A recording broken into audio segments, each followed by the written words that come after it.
A central shopping boulevard in the Austrian capital, Vienna. For years, hardly a week passed by without Nunu Kalle going shopping here at least once. In fact, she knew every store. But then she realized she had a problem. I threw my entire wardrobe into one big pile, everything I had, except the shoes. That'd be unhygienic. And I was really shocked at how big that hill of clothes was. The public relations officer had over 30 jackets, 34 skirts and 25 pairs of pants. She also had a chronically overdrawn bank account and a partner who grew more and more annoyed at the continuously growing wardrobe.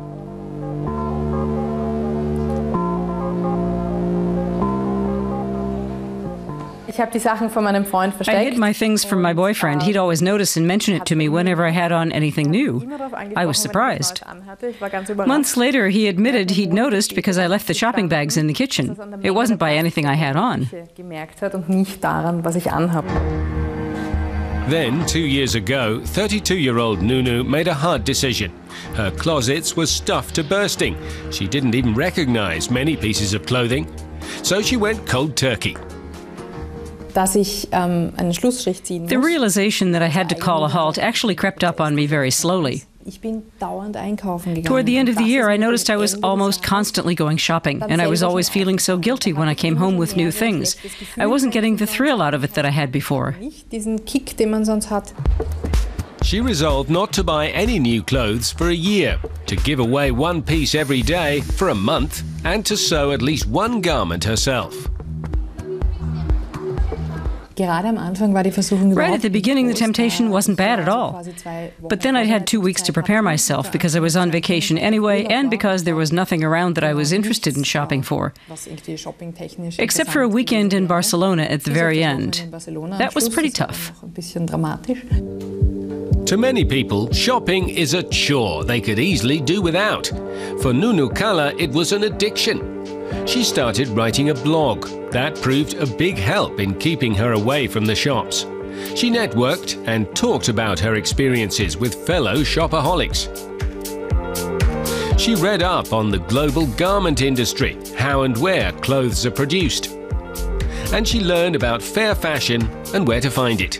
Right at the start, I decided I was going to look into where my clothes really came from, because everybody has that question in the back of their minds. Everybody's heard the term child labor and how conditions are in Bangladesh. Now I've learned quite a lot about that.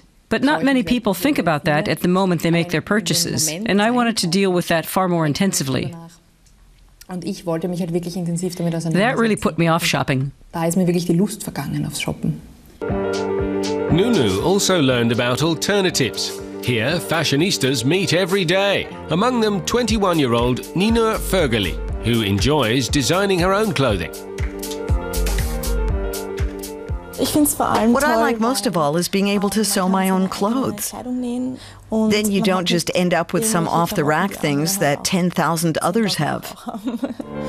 Concepts like this are catching on in many European cities. Sewing your own clothing is currently all the rage among the young and fashion-conscious. We've noticed that the people who come to us to buy fabrics are fed up with the mass-produced look-alike clothes from the same stores in every city. People in Vienna, especially in this district, want to create and wear something unique.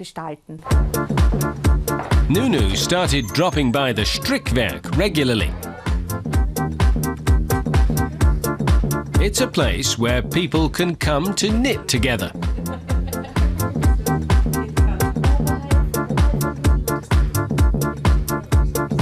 The year has now passed, and for Nunu Kalle it was a resounding success. She turned her blog into a book that came out in late 2013. Word got around quickly, and before I knew it, other women were getting in touch and telling me they were going to start blogging and not buying anything for a year. I guess it was kind of contagious. In the 12 months since her experiment ended, Nunu Kalle has bought 11 pieces of clothing. A fraction of what she brought home before, and all of them are high-quality pieces at fair prices. But they're worth it, she says, because they usually last twice as long as what she used to get from name-brand discounters.